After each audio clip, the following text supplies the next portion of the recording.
All right, guys. So, pharmacists are facing numerous problems. We recently conducted an in-depth survey to see the specific challenges that pharmacists are facing. But first, let's start off with a little background. In 2000, the U.S. Department of Health and Human Services told Congress there will be a shortage of pharmacists. This was based off of many factors, including an aging population, increased number of prescriptions, the expansion of Medicare Part D, the expansion of the role of the pharmacist, higher educational standards for pharmacists, and movement towards managed care. Surprise, they were wrong. This mistake led to erroneously increasing the number of schools, which brings us to problem number 1. Too many pharmacy school graduates are being produced and causing market saturation. In 1987, there were 72 pharmacy schools. Now, the number has nearly doubled. As of July 2016, there are 136 U.S.-based colleges and schools of pharmacy. Between 2000 and 2013, the number of pharmacy school graduates per year has risen from 7,000 to 13,000. Because Texas has a better pharmacist job market than many states, pharmacists are moving to Texas in search of work.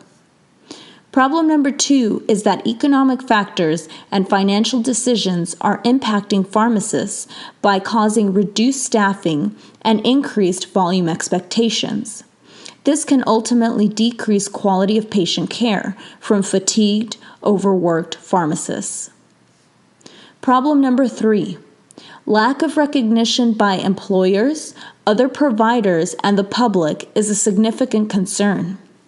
Pharmacists currently complete 6 to 8 years to graduate with a Doctor of Pharmacy degree.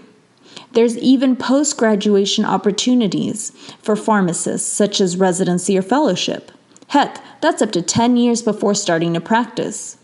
Pharmacist knowledge is highly undervalued and underutilized in the majority of current healthcare practices. This takes us to problem number 4. Many new grads are very disappointed when they find clinical jobs are not available and that much of their knowledge and training is going unused. It has been proven many times that pharmacist intervention leads to reduced costs. We need to push to provide services to patients that allow pharmacists to use their clinical knowledge. Problem number 5. Pharmacy needs to be more about the patient than about how many prescriptions can be filled in a shift. Pharmacists need to start changing from primarily providing a product and start focusing more on providing both a product and a service. Patient adherence improves when intervention by a pharmacist occurs, whether it be a quick counsel or a comprehensive medication review. So, where does TPA come into all of this? We're here for y'all. We exist because of you. We are here to act as your voice for the problems that you're facing and changes that need to be made with the profession. From a bird's eye view, TPA is involved in multiple pilot projects that involve innovative practices of pharmacy. These innovative practices allow the pharmacist to provide new clinical services. When these new clinical services save healthcare dollars and provide better patient care, TPA drafts bills to go to the legislature and lobbies for pharmacists to be able to be reimbursed for these services. What this ultimately does is allow pharmacists to be paid for services instead of primarily relying on a product. It opens up new jobs, which will lead to decreased market saturation. It leads to better care for patients and overall decreased expenses. Finally, and most importantly, it continues the push for pharmacists to be recognized as healthcare providers. Current legislative bills that TPA is working on include legislation supporting pharmacists as providers and establishing pharmacists' right to be paid for the services that they provide, increasing a patient's right to receive services from their pharmacist, addressing the number of hours that a pharmacist can be required to work and requiring breaks, creating new rules to allow pharmacists more time to provide clinical services, The state board would be authorized to create rules for certain practice settings and under certain conditions that would allow pharmacists to manage new technician duties better.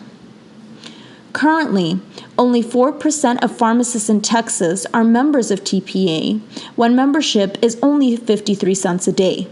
That's less than your daily cup of coffee, gas used for your daily commute to work, or a can of food for your family's cat. So why should you care? Because this creates problems in how effectively TPA can function.